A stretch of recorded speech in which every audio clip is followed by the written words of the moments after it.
This video is a compilation of my work documenting strange and mysterious historical locations that local legend, folklore and mythology claim are haunted by restless spirits or a dark and demonic past. So join me on a deep dive into the spirit realm. This is the White Horse pub in the small village of Burnham Green in Hertfordshire in the southeast of England. It's a fairly standard pub name, but this one has a dark legend that gave it its equine moniker. The pub itself dates back to the early 19th century, but the legend of a ghostly headless horse haunting the lane next to it is far older and is thought to stretch back to the Viking Age. White Horse Lane is close to what was the boundary between the Danelaw, a vast area controlled by Vikings and Norse settlers, and Anglo-Saxon Mercia. One version of the legend is based on this frontline fault line, as rival forces vied for control over what is now England. The grim history of conflict between these closely related Germanic peoples includes the 1002 outrage known as the St. Brice's Day Massacre, which is thought to have begun nearby in what is now Welwyn. The incident occurred after King Ethelred the Unready called for the elimination of all Danes in England. A Danish invasion force under the command of Sweyn Forkbeard set sail the following year, with the aim of wreaking bloody revenge and installing Sweyn on the throne. Amid this chaos and bloodshed, one victim is thought to have been a white horse.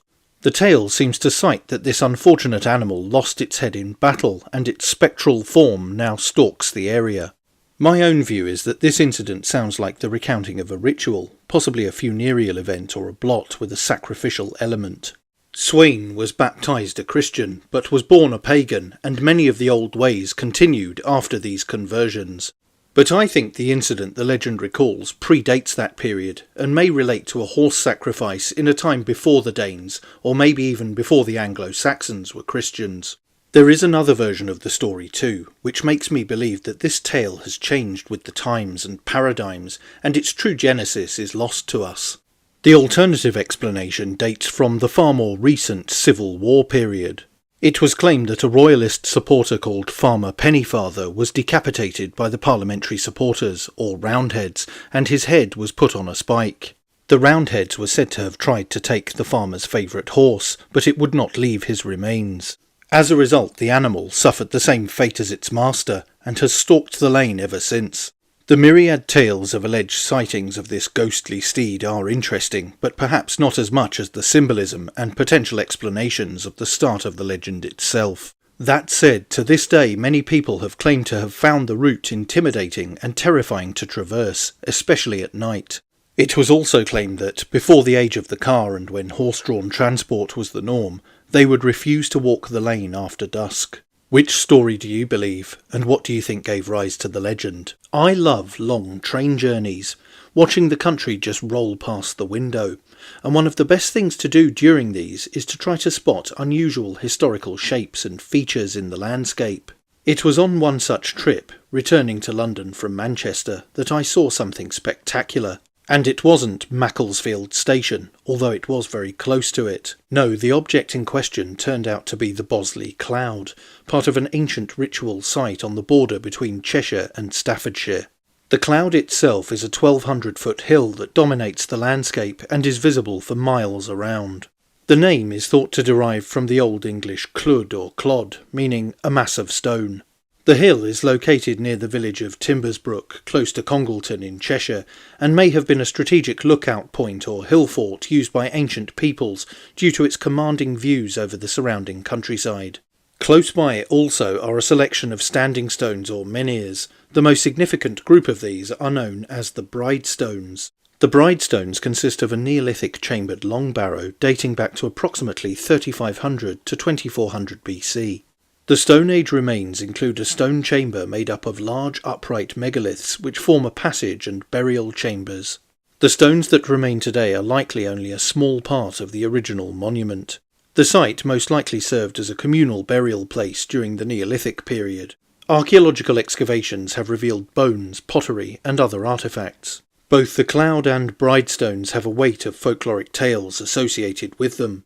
One common legend in the area is that the Cloud was home to giants who roamed the surrounding hills. This is a popular trope in British folklore, where giants are often attributed to the creation of dramatic landscapes like hills and stone formations. In some versions, the giant who lived on the cloud would hurl boulders across the landscape in fits of anger or while battling other giants. Another local legend ties the cloud to the devil. It is said that he tried to use the cloud to launch an assault on Mo Cop, a nearby hill that also features in local stories. The devil supposedly failed in this enterprise, and his presence left the land scarred and marked, explaining the rugged, dramatic terrain of the cloud. The Bridestones are said to be haunted by the spirits of those buried there, and people have reported strange noises, including whispers and wails in the night. These stories often hark back to the belief that ancient burial sites are portals into the spirit world, where the souls of the dead are active. There are also reports of a lady in white ghost, who is said to wander the area around the cloud and the Bridestones, particularly on misty evenings. She is often described as a sorrowful figure, who might be linked to tragic events in the area's distant past, possibly tied to one of the prehistoric burials, or an ancient tale of lost love. Some local legends suggest a mystical connection between the cloud and the Bridestones, with the hill serving as a watchful sentinel over the ancient burial site. There are also tales of a secret path that links the two, only visible under certain moonlit conditions, leading travellers between the worlds of the living and the dead, a facet of Neolithic monuments. A similar connection between the mortal realm and the plane of the ancestors is said to exist between Woodhenge and Stonehenge in faraway Wiltshire. The area is also said to have been used for witchcraft and pagan rituals, particularly around the cloud and its nearby woods. There are stories of witches gathering at the cloud to cast spells and brew potions, using the site's isolation and panoramic views to evade detection. Some folklore claims that certain spots around the cloud and the Bridestones were sacred to ancient pagans and remain powerful locations for modern-day adherents to similar beliefs. Whatever the truth of these claims, they make for a symbolic and bewitching location. And all that can be gained by looking out of a train window. A few weeks ago I went in search of the location of a dark episode from recent history, the unassuming home in North London that became the centre of the case of the Enfield poltergeist.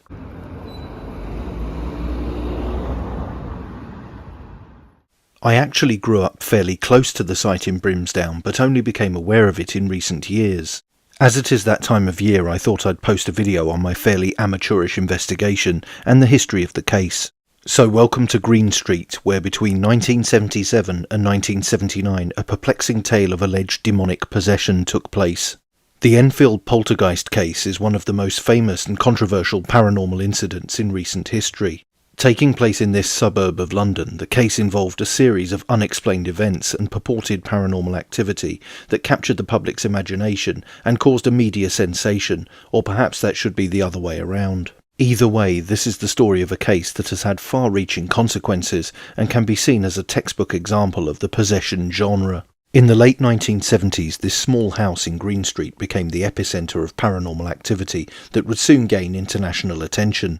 Peggy Hodgson, a single mother, and her 4 children, Margaret, Janet, Johnny and Billy, occupied the house at number 284. It was in this seemingly ordinary residence that strange occurrences began to take place, eventually leading to the involvement of paranormal investigators, national newspaper reporters, and those who would seek to debunk the claims, as well as the police. The Enfield poltergeist case is characterised by a wide range of paranormal activities, with some of the most notable incidents including, number 1, furniture movements. Witnesses reported that furniture, including chairs and tables, appeared to move on their own. This phenomenon was often accompanied by loud knocking sounds and vibrations.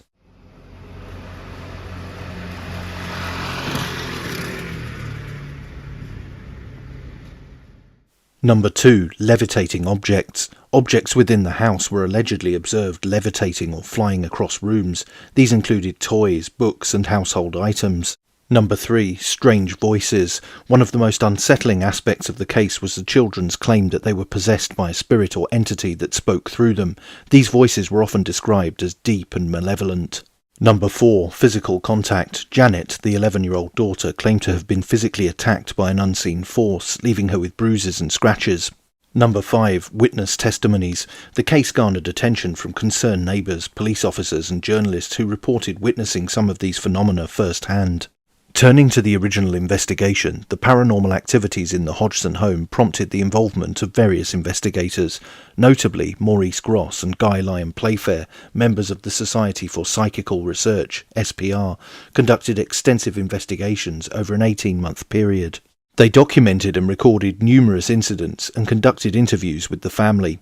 So-called paranormal activity included a police constable witnessing a chair wobbling and sliding without a clear cause. Subsequent claims involved disembodied voices, loud noises, thrown toys, overturned chairs, and even reports of children levitating. Over an 18-month period, more than 30 people, including neighbours, paranormal investigators and journalists, reported witnessing heavy furniture moving on its own, objects being thrown, and the sisters appearing to levitate. Additionally, knocking noises and a gruff voice were often heard and recorded.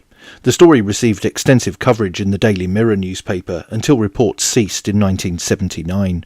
The famed US demonologists Ed and Lorraine Warren also became involved in the Enfield poltergeist case in 1978 when they visited the Hodgson family home. The Warrens were renowned paranormal investigators with a long history of dealing with cases involving alleged hauntings and possessions.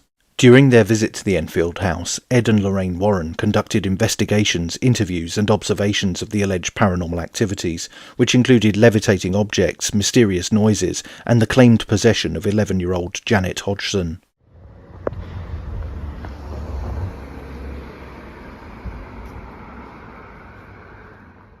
The Warrens spent several days at the location and concluded that the events were the result of a demonic entity. Their involvement gained significant attention and contributed to the overall notoriety of the Enfield poltergeist case. The Warrens' findings and beliefs added a layer of controversy and mystique to the already puzzling series of events.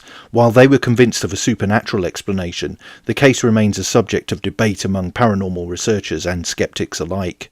Most likely because of the wider exposure of the case owing to the Warrens' involvement, the incident inspired the plot of the 2016 film The Conjuring 2. But by far my favourite popular culture spin-off was the controversial BBC mockumentary Ghostwatch. This programme caused a sensation at the time and haunted me for years after watching it as a youngster after it aired on Halloween night in 1992. The found footage style production of Ghostwatch and the very straight presentation of the fictitious events by UK household names is also likely to have inspired later productions like the Blair Witch Project. Returning to Enfield, out of curiosity I conducted an impromptu paranormal investigation of my own.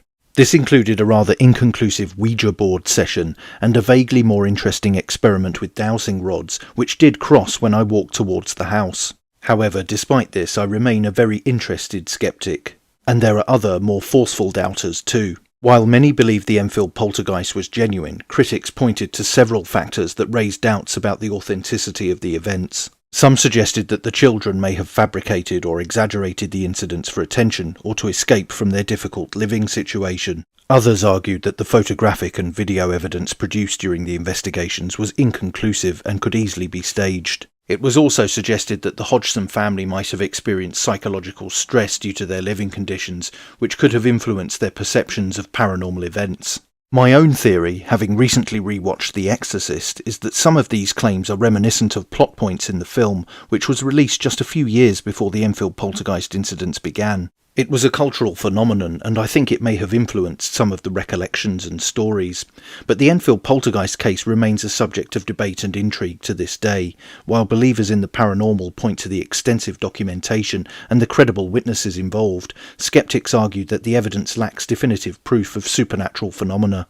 Ultimately, the case raises important questions about the nature of belief in the paranormal, the influence of psychological factors, and the limits of our understanding of the unexplained. So whether you're a credulous Mark like Mulder or a skeptic like Scully, in this instance it remains a compelling case, and the truth of what transpired in that small house in Enfield may never be fully resolved.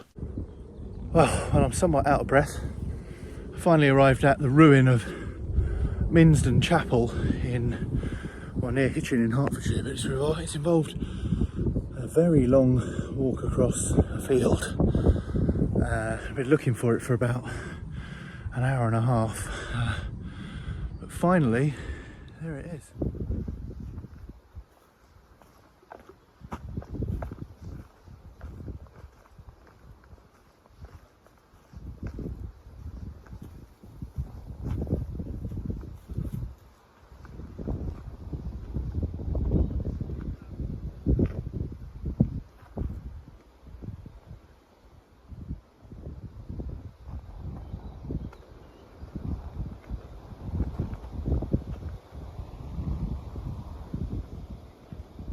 Minsden Chapel is a flint-constructed shell of a former chapel that was built in the 14th century. Despite its fairly remote location, it was regularly used for services until the late 17th century, when it was abandoned. But the crumbling relic's story did not end there, and, in most ways, it got more interesting from then on. Shortly after the church was abandoned, it began to fall apart, or was ripped apart by thieves who ransacked chunks of it for building materials. The resultant ruin then became more and more unstable and unsafe. However, despite its dilapidated state, it still played an important role in providing a place of worship for nonconformists, led by Daniel Skingale, who could boast a large congregation of around 300 in the 18th century. However, the dangers of loose masonry were ever present, and, it seemed, the man upstairs was not around to avert disaster. The last known service at Minsden Chapel was when a wedding took place in July 1738, but the nuptials were interrupted when a piece of the structure dislodged and fell onto the book held by the curate. The fact that the ceremony took place at all is highly surprising because in 1690 the archdeacon noted that the chapel was ruined, stripped, uncovered, decayed and demolished. And it said that the building was likely to go down as far back as the mid-16th century. The plunder continued, and sources indicate that pieces of stained glass were auctioned off in 1832. In the 1840s, a local villain known as Old Bostock was known to steal the chapel's worked stone and sell it on Hitchin Market. But it was later than that Minsden Chapel achieved its greatest notoriety. In 1949, Reginald Hine, a local historian, was fascinated by the chapel and sought to repair it. Hine was a frequent visitor and eventually obtained a lifetime lease of the building from the vicars of Hitchin. Before he died, Hine made a threat that he would seek to defend the building even after his death. He said, "Trespassers and sacrilegious persons take warning, for I will proceed against them with the utmost rigour of the law, and, after my death and burial, I will endeavour in all ghostly ways to protect and haunt its hallowed walls." His ashes were scattered at the chapel and a memorial stone was laid by his family. But this was not the only ghostly association with the site. In 1907, Thomas William Latchmore, a local professional photographer and a friend of Hine, took a photograph that supposedly showed a spectral monk viewed through a crumbling arch. This set the hair running for similar paranormal tales, with repeated claims of sightings of a monk climbing stairs that no longer existed at midnight on Halloween. A glowing cross was also reported as being seen on one of the walls, and it was said that the peal of the chapel's stolen bells could still be heard. And another tale spoke of an apparition of a murdered nun. As well as ghost stories, there was also a local legend that the site was connected to the Knights Templar, which has a strong connection to this part of Hertfordshire. It was said that a secret tunnel existed somewhere in or near the chapel that extended to nearby Temple Dinsley. However, the best evidence for ghosts at Minsden Chapel appeared to fade away in 1930. Latchmore admitted to occultist writer Elliot O'Donnell that his famous photo was a hoax. He had created it as an initial experiment with double exposure techniques. Latchmore never revealed the identity of his accomplice, who had posed in monastic garb, although the suspicion is that it was none other than Reginald Hine. Hine republished the photograph in 1929 in his book History of Hitchin, but never admitted that it was a forgery or that he was the ghostly monk. In the late 1940s, the location was visited by the renowned alleged ghost hunter Peter Underwood, who spent the night there. Underwood claimed to have heard distant music and a glowing white cross on the wall of the chapel. He did, however, say that it could possibly have been a trick of the moonlight, as a full moon was shining down through the trees at the time. Undeterred by reports of paranormal activity and Hine's grim warning, vandals attacked his memorial stone in the early 1980s. It was subsequently relaid as a ledger stone in the chancel, where it remains to this day. Last year, a conservation campaign was launched aimed at ensuring the longevity of the scheduled ruin. This work was done through a range of repairs to stabilise the structurally unsound arches in the south wall that were weakened by collapses. Workers also stabilised the overall flint walls, installed lime mortar hardcapping, and did repairs to other architectural features. This can be seen in the obvious modern bricks that are supporting some of the flint walls. It is hoped that these repairs, funded by Natural England through the Countryside Stewardship Scheme, will ensure the future of the chapel is secure. Here's hoping that that's the case. The spectral remains of an abandoned railway has ghosts both real and paranormal, speaking of a lost industrial legacy and possibly of tragic events along its now uprooted rail tracks. This is the Nicky Line, a disused former rail route in Hertfordshire, England. The former line now serves as a walking or cycling path and occasionally as a haunt for paranormal investigators eager to find evidence of the other side. The line originally connected the towns of Hemel Hempstead, Redbourne and Harpenden, serving as a transport route for both passengers and goods. It opened in 1877 and was primarily used to transport coal and straw. However, passenger services were discontinued in 1947 and the line eventually closed entirely in 1979. So I'm currently walking along behind me the Nicky line, which is a former railway line which closed down and is now just a kind of cycle path, nature reserve, that kind of thing. Many myths and legends of hauntings on the ghostly tracks, or former tracks, of the Nicky line. Today it's a recreational route managed by local authorities and conservation groups, providing a scenic path along the countryside for walkers, cyclists and nature enthusiasts. Along the route you can still find remnants of railway heritage, such as old bridges and platforms. Following its closure, the railway was left largely abandoned, with many parts becoming overgrown. So I've been looking for evidence of actual railway infrastructure, and looks like I found some here. Looks like Victorian brickwork. So this is some sort of building. I don't know if it was part of a platform, whether it was some sort of signalman's house. But yeah, definitely a sign of railway infrastructure here. Well, loose bricks and plenty of creatures underneath, I would have thought. Over time, local authorities and conservation groups worked to convert the disused railway into a footpath and cycleway.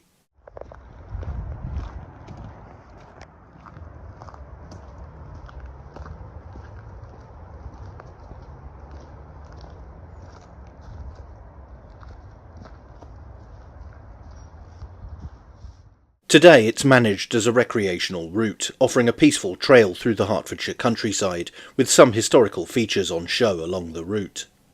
But what of those paranormal features along the way?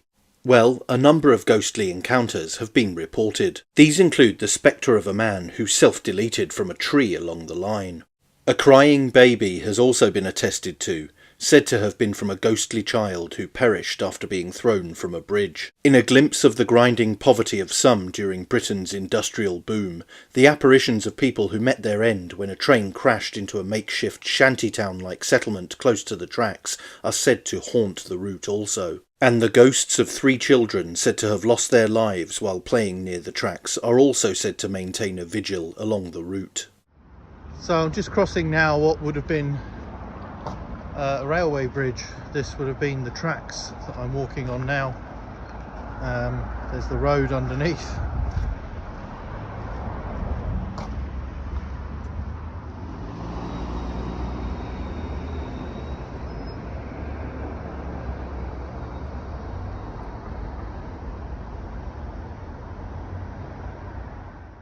Whatever the truth of these stories, the Nicky Line is an intriguing location, full of history and tragedy, both for the people who may still be glimpsed by ghost hunters and for Britain's lost railway heritage.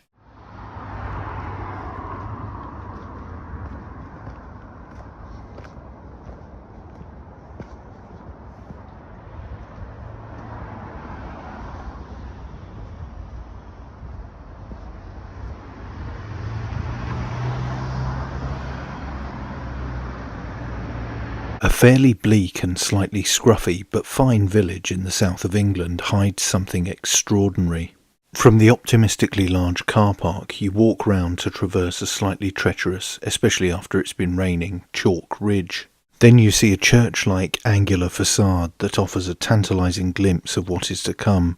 A hollowed-out chalky tunnel, garishly lit in red and green lights, disappears into an eerie blackness just out of sight. Welcome to the infamous Hellfire Caves in the village of West Wickham in Buckinghamshire. There are plenty of rumours and legends around the caves that have swirled since they were first dug from the chalk bedrock between 1748 and 1752.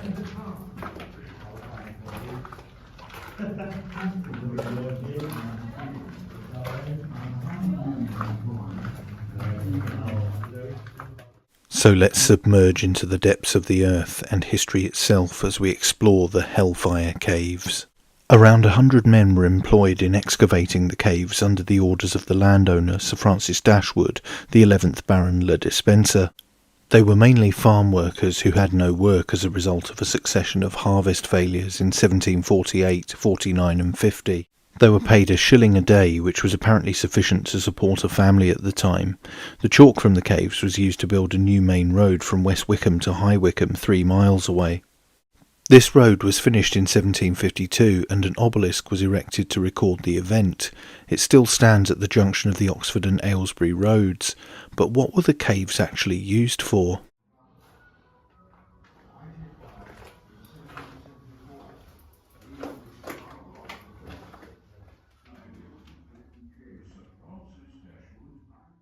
Well, that is somewhat murky. This was an era of bizarre clubs headed by young aristocrats who would go on so-called grand tours to significant historical locations like Athens, Rome, Paris and Florence. They were heavily influenced by classical Greek antiquity and exotic cultures like the Ottoman Empire, ancient Egypt and Persia. After 1763, the caves were said to have been used for meetings of a secret society headed by Sir Francis Dashwood, called the Knights of St Francis of Wickham. This organisation, think an early Bilderberg meets Bullingdon, was later known as the Hellfire Club. It originally met at Medmendham Abbey and attracted wealthy and influential people, more on that later. And Dashwood himself was an important figure, serving as Chancellor of the Exchequer from 1762 to 1763. As well as a meeting place, it seems likely that Dashwood used the caves for some of the lavish parties which he gave his friends. They are 1/4 of a mile long and followed a most unusual shape, which is thought to have been copied from some ancient subterranean Greek temple. At their deepest, the caves are 300 feet beneath the church and mausoleum at St Lawrence's Church on the hill above them, as above, so below, believed to be a representation of heaven and hell. Now, one of the alleged activities of this group of rakes and upper-class oddballs who made up the Knights of St Francis of Wickham fell some way short of the code of chivalry.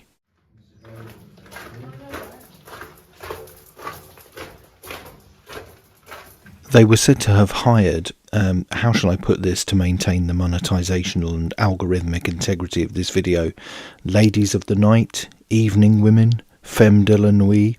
Anyway, these practitioners of the oldest profession were said to have dressed as nuns in debauched episodes in the expansive central chamber. This was known as the banqueting hall. In it they were surrounded by strange carvings of skulls, statues of female goddess figures from classical Greece, and even a recreation of the river Styx from Greek mythology, the river to the underworld.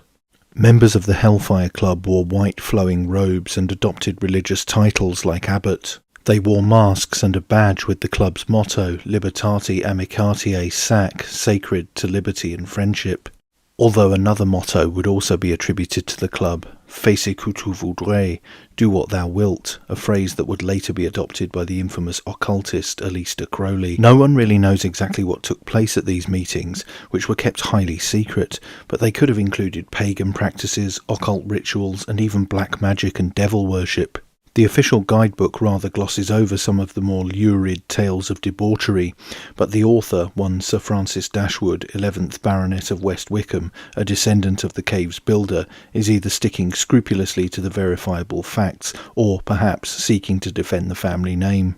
It makes for an interesting read nonetheless. So who was a party to the meetings at the caves? This again is open to interpretation, but is likely to have included the artist William Hogarth, radical journalist John Wilkes, John Montagu, the 4th Earl of Sandwich, the judge and antiquarian Robert Vansittart, and perhaps most significantly, considering what happened in 1776, US founding father, pioneer of electrical science and serial philanderer Benjamin Franklin. Franklin was a close associate of Dashwood, and together, when relations between the American colonies and the home government deteriorated, they endeavoured to bring about a reconciliation.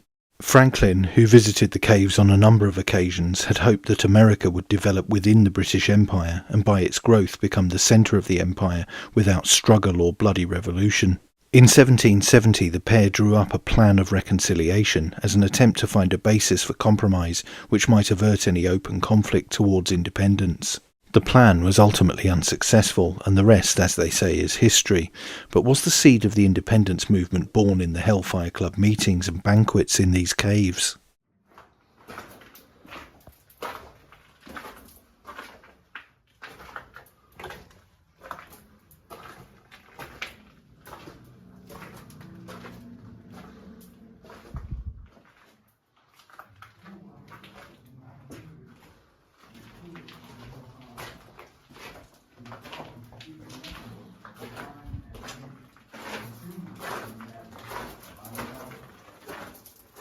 As well as being a haunt for intoxicated blue-blooded yahoos, this would not be a creepy cave complex without a few ghost stories.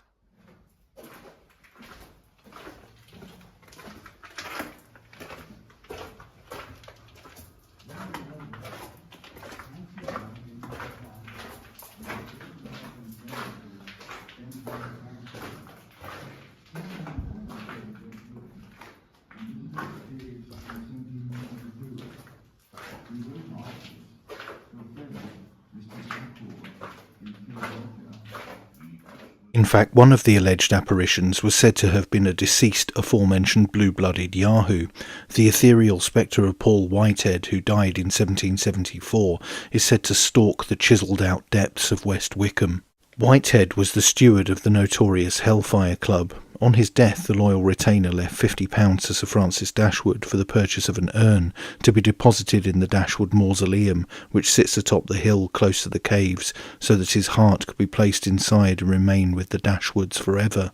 In 1829, an Australian soldier stole his heart, in a literal rather than romantic way, and the urn was then placed in the caves for safekeeping. Paul Whitehead's ghost is reported to still haunt the caves, searching for his heart.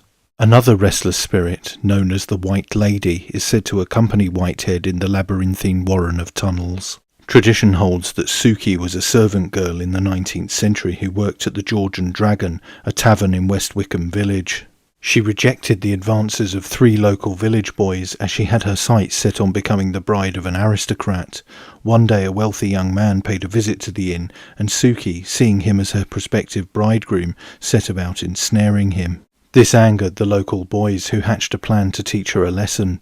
They sent her a letter purported to come from her suitor, informing her that he wished to elope with her, and asked her to meet him at the caves in her wedding gown. She arrived at the caves only to find the 3 spurned lads. It was then that the prank turned to tragedy. Stones were thrown in temper, knocking her unconscious, and she later passed away. An apparition of a lady in white is said to have been seen within the caves ever since. And, as fascinating as the rumoured behaviour of the guests and the ghosts is, it is possible that these caves played a role in changing the history of the world. Powerful men meeting in secret to map out a new future to their advantage? Surely not. The quiet village of Fingist in Buckinghamshire is today a peaceful spot just over the border from Oxfordshire, and known for its picturesque countryside and the distinctive St Bartholomew's Church. But away from the rural English idyll, there's a medieval tale of ambition, greed, and alleged supernatural unrest. The legend of the Green Man of Fingist. So another day and another visit to an obscure and very remote rural church. This one is in Fingist in Buckinghamshire. And this church behind me is the Church of St Bartholomew. And Fingist has a very bizarre legend of a link to the Green Man, or a Green Forester. So with that in mind, let's see if we can find this mysterious green ghost. But before that, let's go back a bit. The story of the Green Man of Fingist begins in the 14th century with Bishop Henry de Burghersh, a powerful and controversial figure who became Bishop of Lincoln in 1320. The bishops of Lincoln held land and extensive political sway in Fingist, centred on the old bishop's manor near the church. This manor, while relatively small and unassuming compared to other ecclesiastical estates, offered something Bishop Henry valued more than luxury: isolation, seclusion from courtly politics, and, perhaps most importantly, excellent hunting grounds. Fingist was not far from the bishop's other holdings, including Woburn, and was near rich woodlands and open parks. To put it mildly, Bishop Henry was not a man universally admired. In fact, he had a reputation for ruthlessness and ambition. Contemporaries described him as covetous, rebellious, ambitious, and injurious. He climbed the greasy pole of the church hierarchy more through political manoeuvring than piety, and held several high offices, including Chancellor of England and Ambassador to Bavaria. His diplomatic efforts, however, often earned him more suspicion than respect. In the end, Henry used his influence to serve his own ends, and not the good of his flock. According to legend, it was this very misuse of power and wealth that led to his restless fate. Bishop Henry is said to have appropriated lands and enclosed parks for his own hunting pleasure, displacing commoners and denying access to woodlands and resources. When he died, the local people, some of whom had suffered under his control, began reporting strange sightings around the church and along nearby Chequers Lane. They spoke of a tall man dressed in green, wrapped in leaves and bark, his face partially obscured by vines and foliage. His eyes glowed unnaturally, and he appeared at twilight, drifting through the grounds of the manor and the church.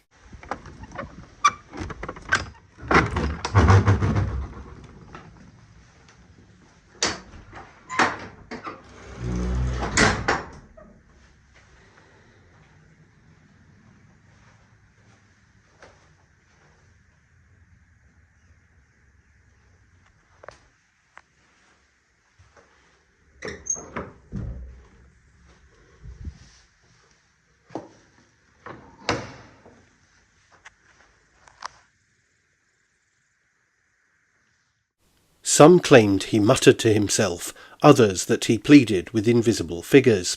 He became known not as Henry de Burghersh, but as the Green Man of Fingist, part ghost, part elemental force, and wholly unnerving. One account, as reported in the book Buckinghamshire Folk Tales, tells of a local man named William Batchelor, who saw the spectre and was so disturbed by it that he brought his story to the ecclesiastical court. There the ghost is said to have spoken through him to say, "As my penance I am compelled to wander, the spirit of this place, the park keeper, until all is made right. Go to Lincoln, tell them it is God's will that the lands be rightfully returned, and in doing so you may save my soul also." Whether this was truly a spectral plea or a product of an overactive imagination, the court took it seriously enough to order the restitution of lands to the local people. Once this was done, the spirit vanished, never seen again by that witness. However, sightings did not cease entirely. Over the centuries, people have reported glimpses of a green-clad figure walking the old lanes of Fingist, particularly near the church and manor ruins. Some call him the Wild Huntsman, an allusion perhaps to Herne the Hunter, the ragged-antlered spectre who Shakespeare has haunting the woodland of Windsor Great Park in The Merry Wives of Windsor. Others say he is a ghost bound to the trees themselves, an unwilling guardian of land taken by force. The merging of Henry's identity with the Green Man archetype is especially significant. The Green Man is a symbol found in stone carvings throughout medieval churches in Britain, a face emerging from leaves, sometimes peaceful, sometimes grotesque. It is widely believed to represent nature's cycles, possibly tied to older pagan beliefs. That a bishop would return as such a figure, one tied to the very land he enclosed and exploited, is a potent irony. It suggests not only divine punishment, but a transformation from bishop to ward of the wild. Today, nothing remains of the bishop's manor at Fingist, but the story survives. Walkers and visitors to the church sometimes speak of an odd silence or a change in the air as evening falls, and some claim to have seen the ghost as recently as the 1980s. And among folklore enthusiasts, the Green Man of Fingist remains one of Buckinghamshire's most unusual legends, a tale where Christian history, feudal power, and older pagan forces collide. It is likely the story of the bishop merged over the centuries with older traditions, particularly his association with that most revered of ancient pursuits, hunting and supernatural huntsmen. And Fingist's real history offers a glimpse of how different cultural traditions have merged over the years. The name Fingist itself is evidence of this syncretism. The name Fingist, recorded between the 11th and 13th centuries as Tinghurst or Tinhurst, is a hybrid of Old Norse and Old English. The first element, ting or tin, comes from the Old Norse word ting, meaning assembly or meeting place, referring to a location where people would gather for legal or political matters. The second element, hurst, is derived from the Old English word hirst, meaning wood or wooded hill. Together, the name Fingist can be interpreted as assembly wood or wooded hill where an assembly was held, suggesting that the site was once a significant gathering place for local governance or communal decision-making. The blend of Norse and Anglo-Saxon elements reflects the cultural interactions in the region during the early medieval period. There is such a wooded hill just outside the village, across a large field that is now home to a flock of bemused-looking sheep. Sadly, or perhaps luckily, I did not encounter the bishop in his verdant foliage, although the silence was broken by a historic aircraft buzzing overhead.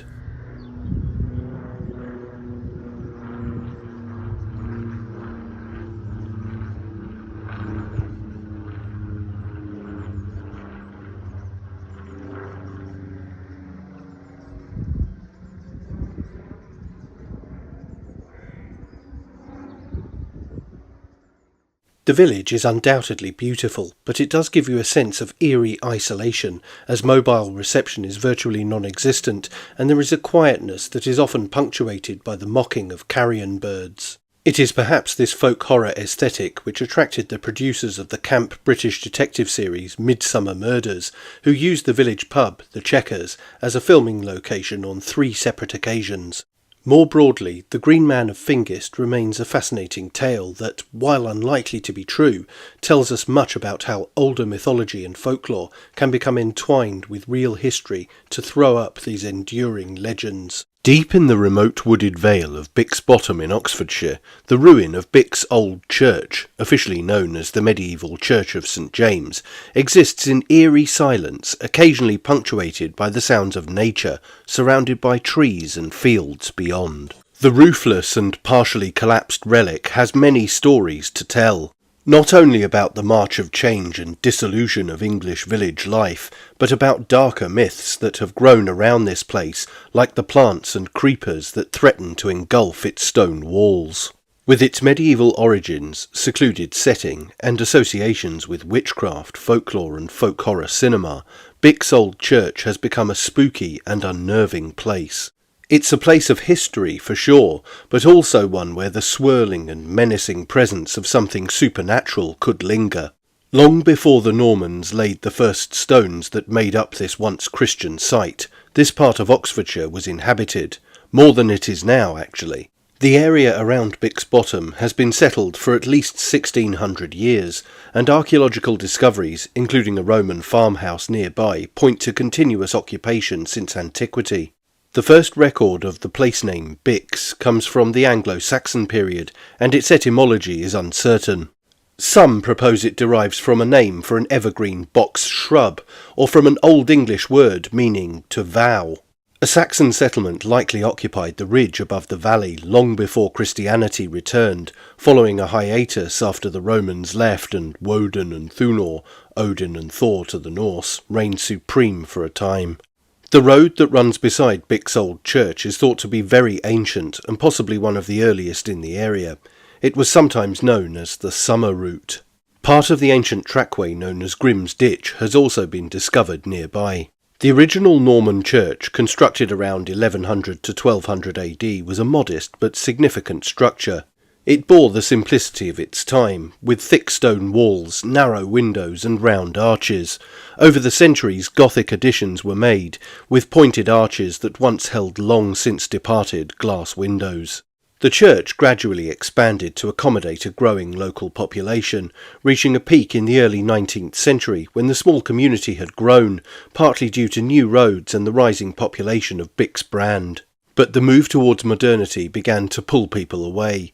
By 1874 it was decided to build a new church closer to where people now lived, and St. James's in the Valley was officially abandoned in 1875. Without maintenance and deemed a collapse risk, the roof was torn down, windows eventually shattered, and the building was just left to the elements. From this point, Bick's old church entered its long slumber, a period marked by decay, curious visitors, and, increasingly, an air of mystery. The ruins attracted walkers and heritage fans, but also those with interests that were more esoteric and, allegedly, downright diabolical. In the early 20th century, as interest in folklore and the occult grew, the site was rumoured to have been used for pagan, satanic or witchcraft rituals.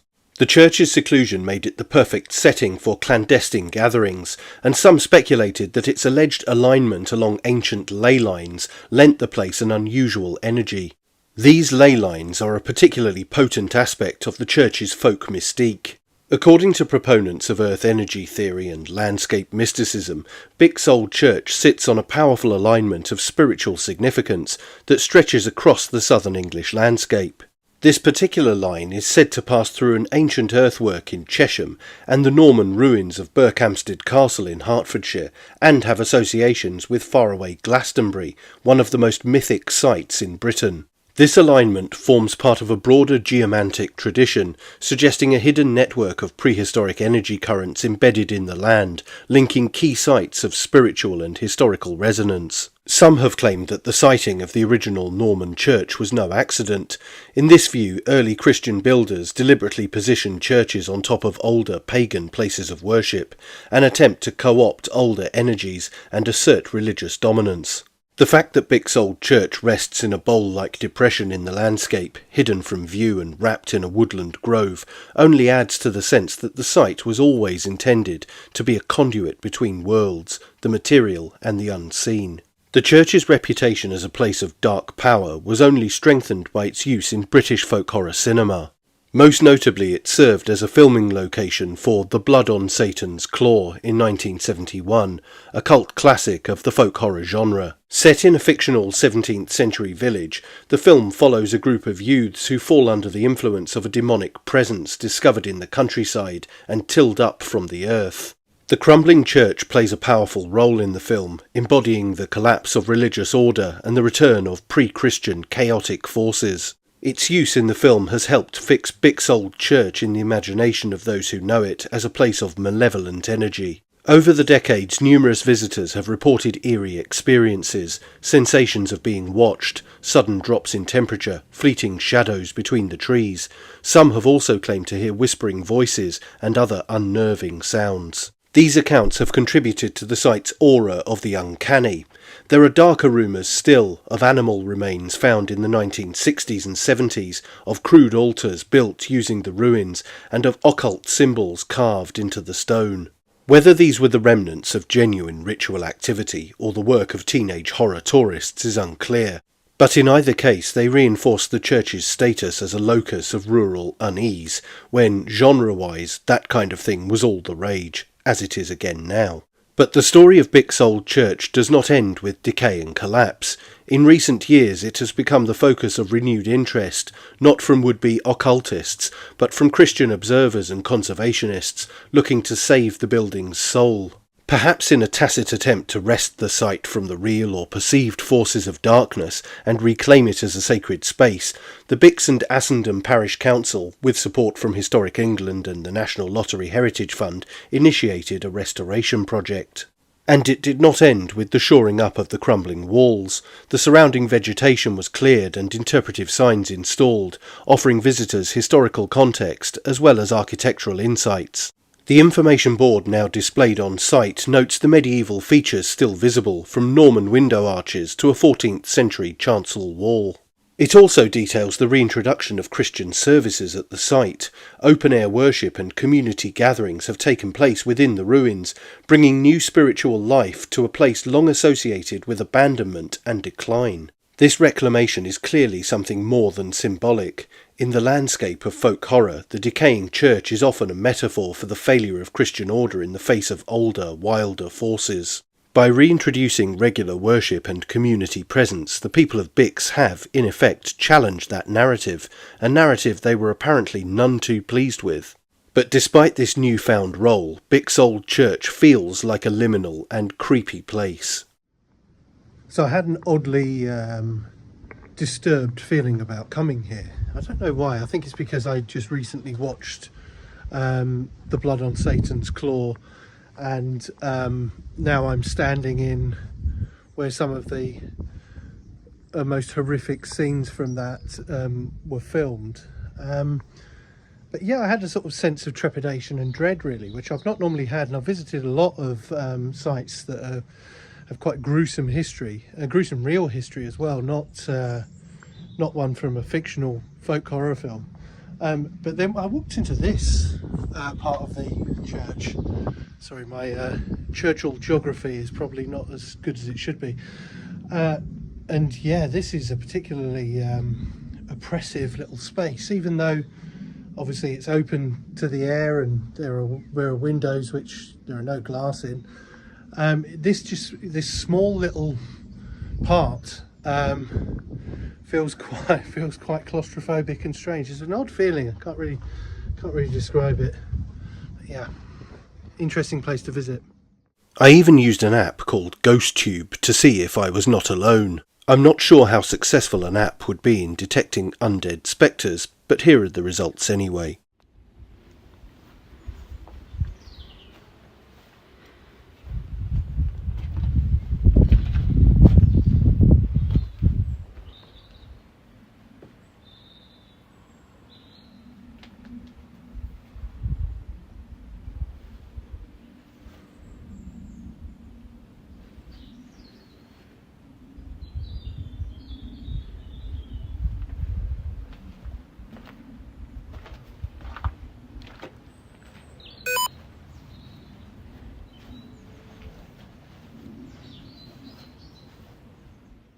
For decades, this structure was a curious emblem of the folk horror tradition, where the church is no longer a bastion of light, but a hollow relic, overrun by the return of the old gods.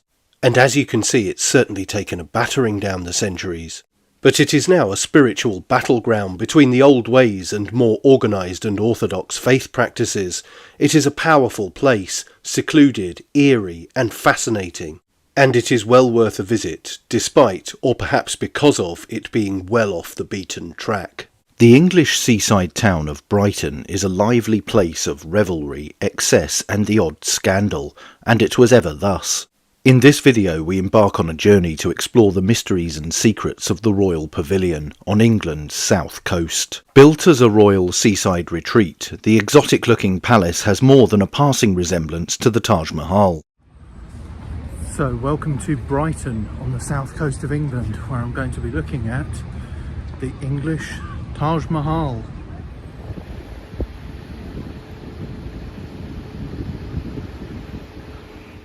So, what secrets lie within its opulent walls?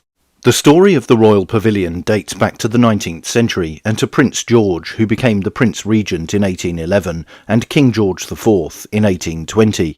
The royal wanted a seaside escape from the capital, which led to the site's initial construction. The current appearance of the pavilion, with its domes and minarets, is the work of architect John Nash, who extended the building starting in 1815.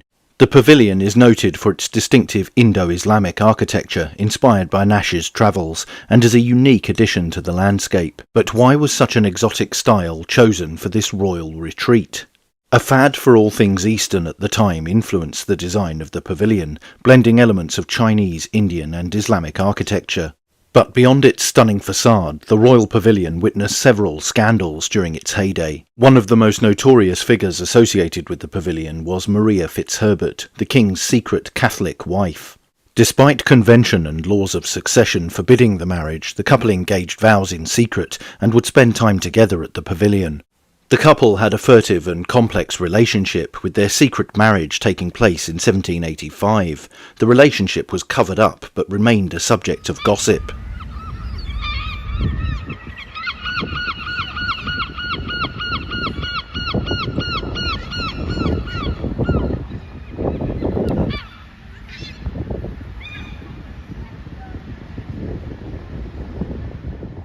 George even manipulated his friend, the MP Charles Fox, to deny the marriage in Parliament. The pavilion became a sanctuary for the lovers, hidden away from the prying eyes of high society.